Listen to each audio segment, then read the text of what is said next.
আসসালামু আলাইকুম রহমতুল্লাহি ওয়া বারাকাতু। কেমন আছেন ভিউয়ার্স? আশা করি আল্লাহর মেহেরবানি সবাই ভালো আছেন। আমি আলহামদুলিল্লাহ আপনাদের দয়ায় ভালো আছি। তো প্রিয় ভিউয়ার্স, আজকে আবার আপনাদের মাঝে একটা বশীকরণ তাবিজ নিয়ে আলোচনা করব। বশীকরণ তাবিজ হচ্ছে কাউকে বশ করা বা বাধ্য করা বা নিজের গোলাম বানিয়ে রাখা। এমনভাবে গোলাম বানানো যে সেই ব্যক্তি আপনার কথা মতোই চলবে, আপনার কথায় উঠবে, আপনার কথায় বসবে, এবং এটা হবে সারা জীবনের জন্য। এটা হচ্ছে বশীকরণের তাবিজ। এই তাবিজটা কোনো ব্যক্তির জন্য আপনি করলে সে আপনার গোলাম হয়ে যাবে।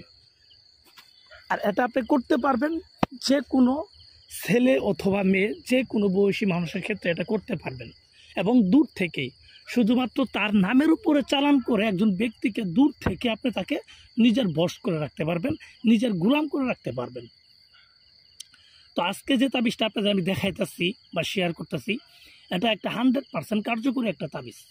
এই তাবিজটা প্রয়োগ করে পূর্বে বহু মানুষের কাজ করে দেওয়া হয়েছে এবং তাদের কাজ সফল হয়েছে 100%। আশা করি আপনারা নিজেও যদি এটা করেন, আপনি যদি তাবিজ কবর সম্পর্কে অভিজ্ঞতা থাকে একটা এসব সম্পর্কে, সেক্ষেত্রে যদি আপনি নিজেও করেন, তো আমি 100% গ্যারান্টি, সঠিকভাবে যদি আপনি করতে পারেন আপনারও কাজ হবে, 100% কাজ মিস হবে না। কিন্তু কথা হচ্ছে আপনি সঠিকভাবে করতে হবে।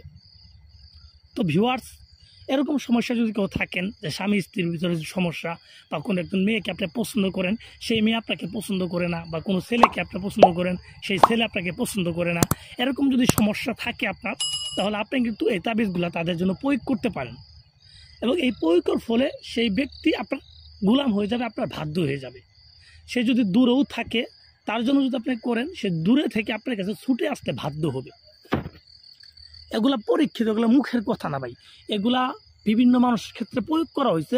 আপনি দেখবেন সমাজে অনেক লোক আছে, অনেক স্বামী আছে, তারা নিজের স্ত্রীর কথা মতো চলে। আর অনেক বউ আছে যে নিজের জামাইয়ের কথা মতো চলে, নিজের জামাইয়ের দাসীর মতো হয়ে চলে। যত মারুক, যত বকাবকি করুক, সে জামাইকে ছেড়ে যায় না। এরকম বহুত দেখবেন। এই তাবিজের মাধ্যমে তাদের এরকম বশ করা হয়েছে। তো ভিউয়ার্স, আপনিও যদি এরকম সমস্যায় থাকেন আর আপনি যদি এগুলো প্রয়োগ করতে চান, তাহলে আপনি এটা করতে পারেন। আপনি কিভাবে করবেন আমি আপনাকে বিস্তারিত বলে দিব। আপনি শুধু আমি যেভাবে বলবো এই নিয়মটা ফলো করে আপনি তাবিজটা লিখবেন, তাহলে আপনি দেখবেন 100% আপনার কাজ হবে। তাছাড়া সমস্যা থাকলে আমরা আমার সাথে যোগাযোগ করতে পারেন। তো ভিউয়ার্স, তাহলে দেখেন স্ক্রিনে যে তাবিজটা আমি আপনাদের দিছি, এই তাবিজটা আপনারা কীভাবে লিখবেন। প্রথমত যে কোনো একটা শুক্রবার দিন এই তাবিজটা লিখতে হবে। শুক্রবারের দিন জুমার নামাজের পর, জুমার নামাজের পর নিজের ঘরে বসে লিখবেন।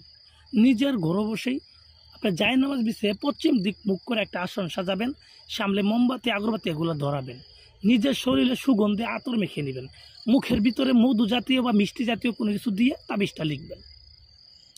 তাবিজটা কীভাবে লিখবেন? তাবিজটা প্রথমত লিখবেন বুঝপাতার উপরে। বুঝপাতার উপরে তাবিজটা লিখা লাগবে। বুঝপাতার উপরে তাবিজ লিখবেন এবং মেশক জাফরান এর সাথে কাম সিঁদুর মিশ্রিত করে কালি বানাবেন।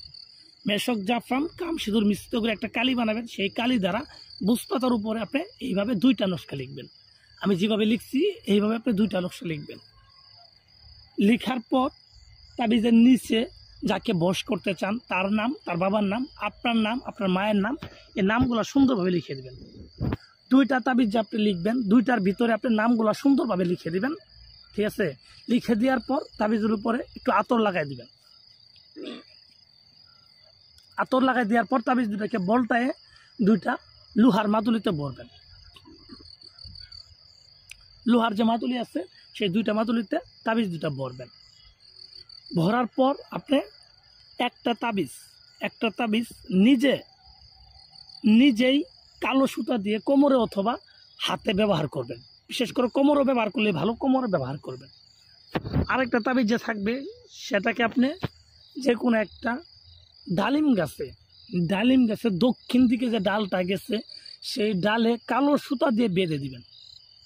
আর এমনভাবে বাঁধবেন যেন একটা বাতাসে তাবিজটা নড়াচড়া করতে পারে। টাইট করে বাঁধলে পরে তাবিজটা নড়তে পারবো না। তাবিজটা এমনভাবে বাঁধবেন যেন বাতাসে তাবিজটা নড়াচড়া করে। এইভাবে তাবিজটা আপনি বাঁধবেন। আশা করি সর্বোচ্চ 3 থেকে 7 দিনের ভিতরে আপনার ব্যক্তি আপনার কাছে আসতে বাধ্য হবে, আপনার কাঙ্ক্ষিত ব্যক্তি, এবং আপনার বশ হইতে বাধ্য হবে।